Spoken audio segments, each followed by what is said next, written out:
In the summer of 1958, a machine and the men inside it did something everyone had said was madness. They took the most advanced vessel ever built, dove beneath the frozen roof of the top of the world, and deliberately sailed into a place where, for hundreds of miles, there would be no way to surface. Above them, a ceiling of solid ice, in places dozens of feet thick. Below them, freezing black water miles deep. If anything went wrong, there was no coming up for air, no rescue, no light. And they pointed the bow directly at the one spot on Earth no ship had ever reached and pressed forward into the dark. This is the story of the machine that conquered the top of the world from below, built by people who believed it could be done. To understand why anyone would take such a risk, you have to remember the fear that gripped the world in those years. Two great powers were locked in a silent contest, each desperate to prove it stood ahead of the other. Then, in the autumn of the previous year, one of them stunned the planet by launching the first satellite into orbit. Overnight, the other nation felt as though it had fallen behind in the race that mattered most. Its leaders needed an answer, something bold, something that would show the world they, too, could do the impossible. And they found it in an unlikely place, not up in space, but far below the ice at the top of the map. The tool for this answer was a brand new kind of machine. Unlike anything that had ever slipped beneath the waves, every submarine before it had shared one fatal weakness. It had to come up. The old boats ran on engines that devoured air, so they could only hide beneath the surface for a matter of hours before they were forced to rise, gasping to breathe. Under a solid roof of polar ice, that limitation was a death sentence. But this new vessel carried something revolutionary at its heart. A source of power that needed no air at all, that could run for weeks or months without ever surfacing, and could even manufacture fresh breathing air and clean water from the sea itself. For the first time in history, a crew could stay down there, hidden, indefinitely. The final barrier to the pole had quietly been lifted. Now, before this voyage goes further, hold a question in your mind. When we finally tell the story of a moment like this, what is it really about? Is it a triumph of human courage and science, a genuine gift of knowledge that opened an unknown corner of our planet for everyone? Or is it something colder, a weapon in disguise, a show of force aimed straight at a rival's back door, dressed up as exploration? Two very different flags to plant on the same pole. Decide which one you would raise and hold it, because both are true at once, and the tension between them never really goes away. The first attempt, a year earlier, had ended in retreat. The ice reached down so deep in places that there was simply not enough room between the frozen ceiling and the shallow sea floor to squeeze a vessel through. The machine had turned back, defeated by the sheer weight of the ice. So the second time they came prepared, and they came in secret. Before the voyage, the commander flew over the route under a false name to study the ice with his own eyes. The crew painted over every marking and number on the hull so that no one would know which vessel it was or where it was going. They told their own families almost nothing, and then they slipped away into the north. What waited for them under the ice was a kind of navigational nightmare that few people ever think about.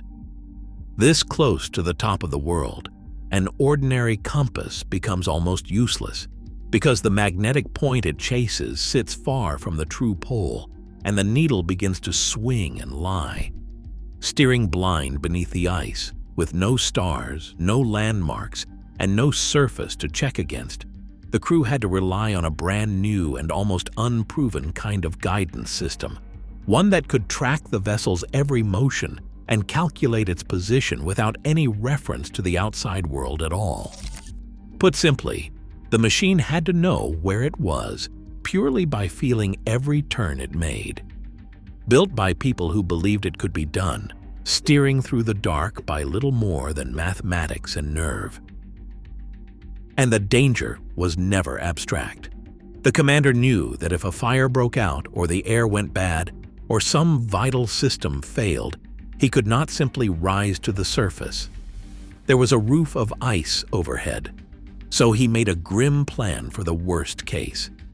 If they absolutely had to get out, they would try to use their weapons to blast a hole straight up through the ice. That was the escape plan. That was how thin the margin was. Earlier, I asked what a moment like this is truly about. Sit with it now, because it genuinely cuts both ways. This same voyage gathered the first real map of the hidden world beneath the ice. The depth of the ice itself and the shape of the ocean floor, knowledge that belonged to all of science.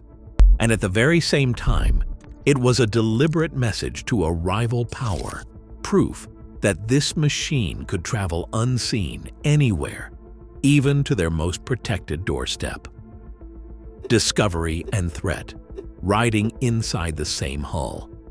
Tell me which one you think history should remember first and why.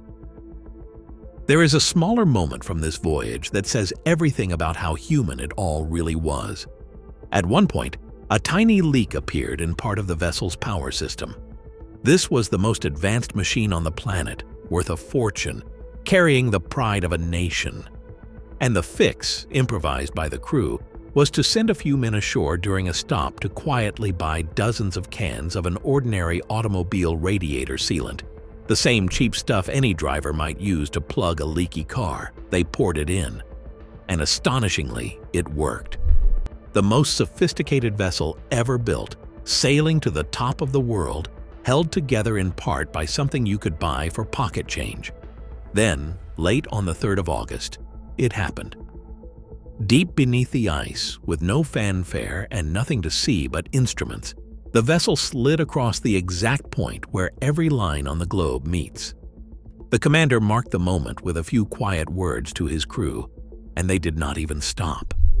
They simply kept going, gliding on through the dark until, days later, they finally rose into open water on the far side of the world, having crossed the entire frozen ocean from one side to the other, submerged the whole way. If you have been weighing those two flags this whole time, discovery against threat, tell me where you finally landed. Historians and the crew themselves have never fully agreed, and that honest tension is part of what makes it matter.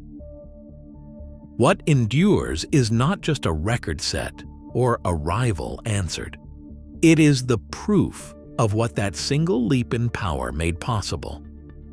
Once a machine no longer had to come up for air, the whole hidden geography of the planet, the deep places, the frozen places, the places we had never been, suddenly lay open. The knowledge those men gathered under the ice never went away. It reshaped how we understood the top of our own world. And it began with a crew willing to sail into the dark under a ceiling of ice, trusting a machine to carry them somewhere no one had ever returned from because no one had ever been. It was built by people who believed it could be done, and that's worth remembering. If stories like this one stay with you, subscribe and turn on notifications. Every week we bring one more lost machine back to life and tell you the story the history books left out.